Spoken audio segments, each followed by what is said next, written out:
Aujourd'hui, on va plonger dans une autre histoire vraie et très touchante. Ces histoires, c'est pour vous aider à comprendre le monde dans lequel vous vivez. Bonne écoute.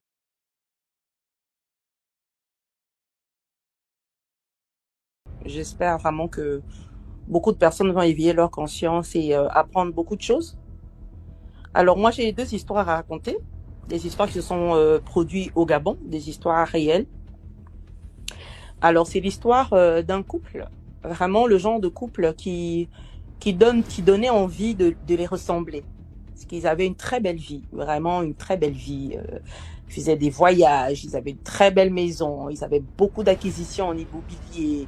Leurs enfants apprenaient dans des meilleures écoles, mais vraiment la best life, comme on dit chez nous. Après plusieurs années, le monsieur, généralement, il avait des conquêtes à chaque fois, mais il est tombé sur une dont il n'arrivait pas à se défaire.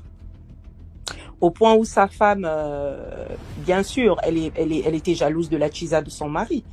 Donc, elle avait dit ceci à son mari, que s'il continuait à voir la dame, à voir la chisa, les choses devaient mal se passer entre eux.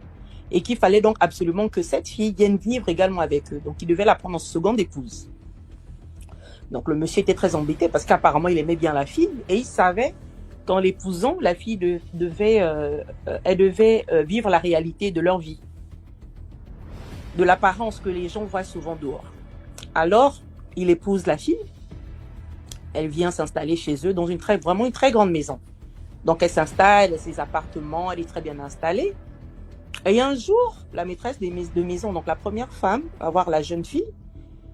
Et là, je vais quand même prendre une parenthèse. La fille, elle travaillait dans une banque. Ça veut dire qu'elle avait un très bon salaire, elle avait un très bon niveau de vie.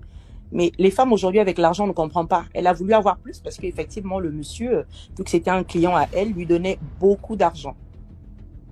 Il lui offrait tout ce qu'elle désirait. Donc, elle s'est dit, en me mariant avec le monsieur, certainement, j'en aurai plus. Donc, elle se marie avec le monsieur, elle vit avec le monsieur et la première dame. Donc, la première femme va voir la fille un matin en lui disant, écoute, c'est ton tour. La fille dit, elle est un peu surprise, mon tour de quoi? Elle se disait peut-être le tour avec le mari. Elle dit, non, c'est pas le tour avec le mari, c'est ton tour de connaître et d'entretenir l'objet, la base même de notre richesse. Aujourd'hui, c'est ton tour parce que tu dois commencer, à partir de maintenant, là, tu vas commencer. La fille, elle est perplexe, elle se demande, mais de quoi est-ce que la femme parle et tout? Et elle emmène au sous-sol, ils avaient un sous-sol très bien aménagé. Et dans ce sous-sol, gardait le corps de la mère du monsieur. La mère décédée, morte depuis des années. Donc, il y avait des rituels qui devaient être faits. Donc, la première dame, elle avait accepté la richesse à une condition de prendre soin du cadavre de sa belle-mère. Donc, elle devait laver le cadavre à une période bien définie.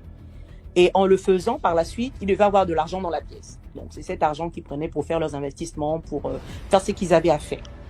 Donc, quand la jeune dame est arrivée, et il fallait l'enfermer, on devait l'enfermer dans la pièce, elle devait laver le corps et après boire cette eau.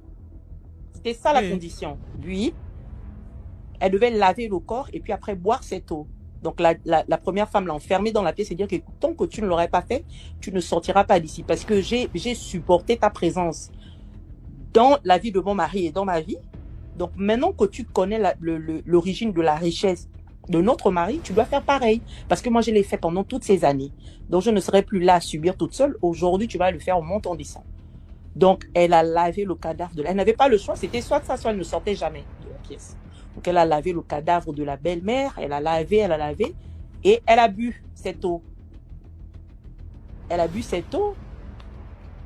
Je pense que la première dame, elle devait être mystique avec son mari. Elle a su que la fille avait terminé. Elle a ouvert parce qu'elle a passé toute la journée à le faire. Elle a ouvert la porte quand la fille est sortie. Je pense qu'elle a perdu complètement la raison. Elle est devenue folle jusqu'à ce jour. Donc, c'est une histoire vraie qui s'est passée dans le quartier. Bon, je vais taire le nom du quartier, mais c'est une histoire réelle qui s'est passée au Gabon. Donc, après avoir bu cette eau, elle est devenue folle et elle a tout perdu. Donc, je pense que la morale de cette histoire, c'est pour dire, surtout aux femmes. Bon, je sais que les hommes aussi, et surtout les femmes, apprenons à vivre avec ce que nous avons. Parce que je pense que Dieu nous a tous donné une capacité. Nous tous, nous avons une étoile qui brille. Donc, il suffit de travailler à faire briller son étoile, à faire ses activités, puis avoir une vie que l'on veut avoir. au lieu de rentrer dans des sectes bizarres, d'aller signer des contrats étranges, tout ça coûte de l'argent. Alors que cette fille avait de l'argent, elle travaillait dans une banque. Ça veut dire qu'elle avait un véhicule. Elle avait une maison. Elle était bien. Mais elle a voulu avoir plus que ses yeux ne pouvaient contenir. Donc aujourd'hui, elle a tout perdu. Elle est folle. Et puis ses parents, c'est vraiment dommage pour eux parce qu'ils ont payé les études, ils ont pris soin d'elle. Aujourd'hui, elle est folle jusqu'à ce jour. Elle n'a plus jamais pu avoir la raison à nouveau. Oh. Demain, nous replongerons dans une autre histoire. Abonne-toi pour ne rien manquer.